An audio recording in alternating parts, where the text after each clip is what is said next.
sudah melaksanakan podcast dengan narasumber-narasumber yang ada di Alfamart. Dan sekarang kita akan bertanya lebih detail kepada manajernya, yaitu Bu Ratih.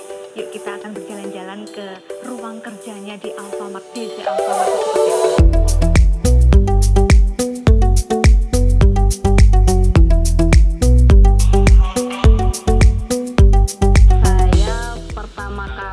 Bekerja di Alfamart itu tahun 2008, bulan Juli. Itu persis setelah saya lulus kuliah. Ya memang kalau lihat dari lulusan saya dulu dari Pertanian Universitas Jember, ada lowongan di Alfamart. Waktu itu jadi karyawan toko, jabatannya asisten kepala toko. Nah, saat saya melamar ternyata saat seleksi itu ditanyakan siapa yang pernah mengajar. Kalau memang secara basic sebagai guru resmi gitu saya belum pernah. Tetapi memang waktu kuliah banyak mengikuti kegiatan asisten dosen seperti itu. Nah ternyata diterima, diakui dan mencobalah di posisi trainer. Gitu. Nah ternyata diterima di Alfamart sebagai trainer tahun 2008 itu. Kemudian 3 bulan belajar dulu di head office Cilengsi, kantor pusatnya Alfamart, belajar mulai dari jabatan kasir, pramuniaga sampai kepala toko selama 3 bulan. Kemudian setelah lulus pelatihannya kembali lagi ke cabang, waktu itu masih cabang Surabaya, itu ngajar, sudah mulai mengajar. Pindah ke cabang Malang, ikut pindah, kemudian ada buka cabang Jember di sini, ikut ke sini. Jadi sebenarnya sih kalau di Alfamart jenjang karir itu terbuka gitu ya, banyak kesempatan. Intinya adalah kita mau membuka diri atau tidak. Kalau di Alfamart itu HRD-nya disebutnya People Development, ada 3 bidang. Ada learning and development, jadi terkait dengan pelatihan, pengajaran, itu sebutannya trainer gitu. Kemudian ada juga trainer, kita juga ada khusus trainer toko, ada trainer warehouse, ada pelatihannya sendiri masing-masing sesuai dengan keahliannya. Terus ada rekrutmen pastinya harus basicnya dari lulusan psikologi pasti, jadi harus punya dasar-dasar untuk merekrut, alat-alat tes mereka juga harus menguasai seperti itu. Kemudian yang ketiga adalah dari personalia. Kalau personalia itu lebih ke administrasi, mulai dari kontrak karyawan tetap, promosi karyawan, bahkan sampai karyawan yang diberikan sanksi pun. Nah, itu nanti dengan tim personalia. Gitu. Itu kebetulan semuanya itu berada di People Development. Oke teman-teman, kita berjalan-jalan di sekitaran DC Alfamart cabang Jember. Terima kasih Bu Melinda karena saya sudah diberikan kesempatan. Kali ini saya ditemani oleh Mas Riki. Beliau adalah tim rekrutmen dari Alfa. Gimana Mas Riki kabarnya hari ini? Alhamdulillah baik ya. Mas Riki, saya lihat ruangan sebegitu besar. Akhirnya saya paham loh, ternyata Alfa itu nggak cuma harus ada di toko ya Mas ya, dan juga ada jenjang karirnya juga. Nah itu yang menjadi salah satu hal yang perlu diketahui oleh calon siswa-siswa. Mas boleh nggak saya diajak jalan-jalan sambil kita ngobrol ya? Boleh. Mas gini, kan bentar lagi ada PPDB nih. Nah ketika ada PPDB, siswa itu pasti pengen tahu tuh apa saja sih syarat-syarat yang harus dimiliki oleh mereka supaya mereka bisa masuk di kelas Alfa, Mas. Biar enak. Jadi kalau setelah siswa itu dinyatakan diterima di sekolah, mereka pastinya dari kelas pemasaran ya. Kelas pemasaran yang memang mereka berminat masuk ke Alfamart. Jadi tidak semua siswa pemasaran kita jaring, kita rekrut. Nah, tapi memang siswa-siswa memang dia pengen berkarir di Alfamart. Nah, dari sekolah biasanya nanti ngasih sumber pelamar ya, siswa-siswa yang memang pengen berkarir di Alfamart. Kemudian nanti siswa itu yang kita rekrut. Nah, untuk kualifikasinya, jadi minimal usianya pada waktu itu ada 15 tahun.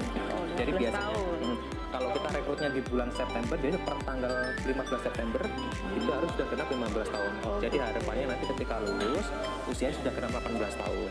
Begitu. Kemudian tinggi badan proporsional, laki-laki minimal 155, kalau perempuan minimal 150. Ya harapannya selama 3 tahun dididik di sekolah, mereka juga tumbuh. Bisa bertumbuh ya Mas? Tumbuh ke atas ya. Iya, bukan tersamping ya Mas ya. Iya. Kemudian Selain itu tidak bertato, kemudian tidak bertindik, memakai obat-obat terlarang nggak boleh. Kemudian sehat jasmani dan rohani, tidak, mohon maaf, mungkin ada catatan fisik gitu ya. Iya, oh iya. Gitu. Ya. Kemudian tidak buta warna. Oke. Ya, karena item-item di toko kan cukup banyak. Iya. Itu yang salah satu persyaratan tidak boleh buta warna. Oh gitu. Jadi dapat saya simpulkan ya Mas ya. Yang pertama usianya harus 15 tahun. Supaya nanti ketika 3 tahun ke depan sudah pas 18 tahun. Iya. Terus yang kedua siswa kami atau siswa calon dari Alfa ini harus tingginya 160 untuk 155 ya untuk laki-laki dan 150 untuk yang perempuan. Selain itu sama seperti ini ya Mas ya, kayaknya mau daftar di sekolah-sekolah kedinasan ya. Jadi tidak boleh bertindik, tidak boleh bertato, juga tidak ada catatan kriminal ya. Catatan kriminal itu. Oh gitu. Jadi itu adalah hal yang paling penting yang perlu disiapkan oleh siswa calon siswa yang di Alfa pengen Class. berkarir di Alfamart Class. Terima kasih Mas. Tunggu. Terus Mas, gini ya, untuk di kelas Alfa, karena memang saya juga masih baru nih, saya belum tahu nih rekrutmennya itu hal apa saja yang kira-kira perlu dipersiapkan untuk mereka. Oke. Jadi kalau siswa sendiri ketika sudah dinyatakan lulus seleksi administrasi gitu ya, kemudian proses selanjutnya kita akan melakukan proses psikotes. Jadi tidak ada hal khusus yang perlu disiapkan, paling kesiapan fisik ya mungkin sebelum berangkat sekolah sarapan dulu, tidur yang cukup, itu aja. Kemudian membawa alat tulis. Nanti selebihnya semua persyaratan kita siapkan dari kita, seperti halnya alat tes dan lain sebagainya. Nah di proses seleksi itu nanti ada tes tulis ya tentang ya hitung-hitungan dasar. Kemudian nanti ada proses cek fisik untuk melihat tinggi badan, tato, tidak dan sebagainya itu tadi. Kemudian nanti ada proses interview. Nah setelah interview, hari itu juga langsung dinyatakan siapa yang lulus dan siapa yang tidak lulus. Oh jadi langsung ya? Hari itu Langsung juga. ya? Oh gitu. Jadi hari itu selesai proses tes, langsung kita umumkan ke siswanya siapa yang masuk dan siapa yang belum memenuhi kualifikasi. Mungkin seperti itu. Berarti transparansi banget ya Mas? Transparansi, semuanya kita share. Oh gitu ya. Mulai dari, Mas, gini, tadi kan ada materi-materi di dalam psikologi kayaknya ya. Nah ini apakah berkaitan dengan pembelajaran yang akan diberikan nanti di dalam kelas Alfamart? Ya, ada kaitannya karena kalau kita punya kompetensi gitu ya, harus kita lihat untuk siswa Alfamart Class. Salah satunya di situ ada pelayanan pelanggan, ada komunikasi yang efektif dan lain sebagainya. Nah itu yang nanti akan kita gali di proses interview. Jadi malu nggak sih? Ya, kalau bisa jangan yang malu-malu ya, karena kita di toko nanti harus melayani konsumen. Kalau bisa jangan malu-malu ketika nanti proses tes ataupun seleksi. Nah nanti di proses pembelajaran pun ini nyambung sama proses pembelajaran ya, di materi Alfamart Class nanti itu juga ada materi tentang pelayanan pelanggan, kemudian terkait dengan handling komplain konsumen, tentang handling produk, tentang komunikasi. Itu semua nanti akan diajarkan di kelas pemasaran yang mungkin itu tidak didapatkan di kelas pemasaran yang lain. Biasa ya, jadi harus khusus di Alfa Class itu sendiri ya Mas ya. Oke, terima kasih. Terus selanjutnya Mas, gini, kalau tadi kita lihat sudah dari teorinya sudah pas ya, mulai dari komunikasi bisnis, terus rasa percaya diri, confidence-nya juga harus dapat, kan gitu tadi ya. Sekarang saya pengen tahu di kelas Alfa Class atau kelas Alfa itu kan nanti otomatis mereka akan melakukan PKL. Siap. Nah, gimana ini cara apa ya misalnya ya menempatkan PKL-nya untuk Alfa Class? Jadi kalau magang ya atau prakerin atau PKL itu kan biasanya dilaksanakan di kelas 11 ya, kelas 2. Nah itu dilaksanakan 9 bulan sampai 1 tahun.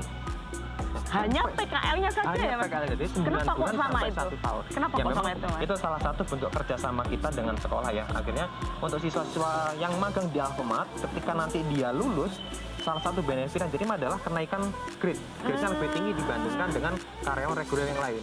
Jadi makanya kita godok ya di proses prakerin. Makanya kenapa kok prakerin sampai 1 tahun? Iya, akhirnya jadi memantapkan agar ketika lulus benar-benar mahasiswanya bisa diserap. Seperti itu. Berarti mateng bener anaknya. Mateng bener. Nah, kemudian untuk proses magang sendiri, penempatannya nanti itu harus di toko-toko Alfamart. Jadi mereka tidak hanya magang, tapi juga belajar langsung. Itu penempatan di toko-toko Alfamart wilayah di Lumajang, di seluruh wilayah Lumajang. Karena kami ada di SMKN 1 Lumajang ya Pak ya. Lumajang. Jadi magangnya di seluruh wilayah Lumajang seperti Oh itu. gitu. Terus atau mungkin bisa nggak kalau misalkan anak-anak ini nanti PKL, pengen nih, saya pengen uji nyali nih misalkan, pengen ada di tempat lain gitu, gimana Mas? Boleh sekali. Boleh ya? sekali. Nah itu yang salah satu mungkin nanti ketika akan dihadapi ketika mereka lulus ya. Iya. Penempatan ini tidak hanya di wilayah Lumajang. Kalau memang dia pengen berkarir di luar Lumajang, boleh. Oh boleh ya Mas ya? Terbuka cukup luas, bahkan kalau pengen sekarang kita ekspansi ke luar pulau di NTT, di sana juga membutuhkan karyawan cukup banyak. Di sana kebutuhan karyawan juga lebih banyak dibandingkan di Lumajang. Kalau memang dia pengen berkarir lebih cepat, kalau mau monggo. Jadi memang benar-benar sangat terbuka sekali dan memang sangat diperlukan sekali ya. Desain perumahan di wilayah Lumajang. Itu enak sekali berarti untuk jurusan Alfamart yang sekarang ini terutama ya Mas ya, yang akan datang ini. Yang akan datang ini terutama nanti ketika dia lulus di 3 tahun ke depan ya. Jadi kebutuhan 3 tahun ke depan itu ekspansi kita di wilayah Lumajang juga cukup besar. Jadi harapannya untuk siswa yang akan gabung di tahun ini 3 tahun lagi kebutuhan pejabat kita akan lebih tinggi. Jadi mereka mungkin 6 bulan belum sampai 1 tahun sudah bisa dipromosikan ke level di atasnya. Wow, Itu salah satu benefit yang nanti akan diterima. Itu, Seperti itu. gitu. Berarti ini Mas ya ada jaminan nih berarti kalau Ya. yang dari siswa Alpha Class memenuhi syarat dan memang sudah menyelesaikan Ya. PKL pasti 100% Pasti diterima. 100% diterima. Wah, ini Pasti benar-benar yang 100% terbaik nih. Benar-benar yang terbaik nih buat Iya. kami ya, Iya. buat siswa-siswa kami juga. Benar. Nah, terus Mas, misalkan nih nanti bagaimana caranya? Saya pengen tahu nih, soalnya biasanya kan dari PKL, terus mereka kan sekolah lagi tuh, kelas 12. Nah, dari kelas 12, apakah langsung disalurkan atau kan masih ada proses lagi sebagai salah satu apa ya istilahnya ya, benang merahnya lah istilahnya, Nah, gitu. Gimana? Jadi seperti yang tadi diceritakan oleh Pak Bagus ya, Iya. bahwa dia akan melakukan namanya pra-PKWT. Hmm. Jadi kalau kelas 1 itu saya proses seleksi untuk masuk ke kelas Alfamart kelasnya. Di kelas 2-nya mereka ada namanya prakerin. Nanti juga kita evaluasi di proses prakerinnya. Di kelas 3-nya ada namanya pra-PKWT, uji kompetensi dan pra-PKWT. Nah, pra-PKWT itu adalah mengevaluasi setelah 3 tahun pembelajaran di sekolah, sudah sesuai apa belum dengan yang kita harapkan di Alfamart. Yap. Jadi bukan seleksi ini layak ini nggak layak nggak, tapi hanya kita evaluasi, kita refreshment lagi. Karena ketika sudah lulus langsung nih kita training selama kurang lebih 2 minggu ya. Ada trainingnya selama 2 minggu, tapi training tidak sistem gugur ya, tapi hanya mengevaluasi, merefresh materi pembelajaran. Berarti membekali lah istilahnya, membekali kembali ya gitu ya. Kembali. Jadi ketika lulus training langsung mereka langsung tanda kontrak kerja dan mulai penempatan di toko. Oh Seperti gitu, langsung berarti ya? Langsung. Dan apakah nanti penempatan ini hanya dikhususkan untuk wilayah Lumajang saja untuk saat ini Mas? Ya, untuk saat ini? betul. Karena tadi kan di NTT katanya bisa ya? Ya, bisa. Apakah yang baru nanti ketika mereka lulus, apakah bisa langsung ke sana Langsung. gitu? Boleh. Jadi kalau penempatannya nanti kita kembalikan ke siswa ya. Kalau memang dia pengen di wilayah Lumajang, ya kita maksimalkan untuk penempatan di Lumajang. Kembali lagi kalau memang dia pengen keluar di wilayah Lumajang, mungkin tarif yang upahnya lebih tinggi di Pasuruan atau Sidoarjo, monggo kita fasilitasi. Seperti itu. Jadi seperti itu. Jadi sebetulnya Mas. Terima kasih Ya, Mas Riki, iya, monggo. sudah sangat bagus sekali informasi yang saya terima. Iya. Semoga siswa kami nanti menjadi yang Amin. terbaik. Jangan lupa gabung di SMKN 1 Lumajang agar bisa gabung dengan Alfamart. Oke. Assalamualaikum warahmatullahi wabarakatuh. Waalaikumsalam.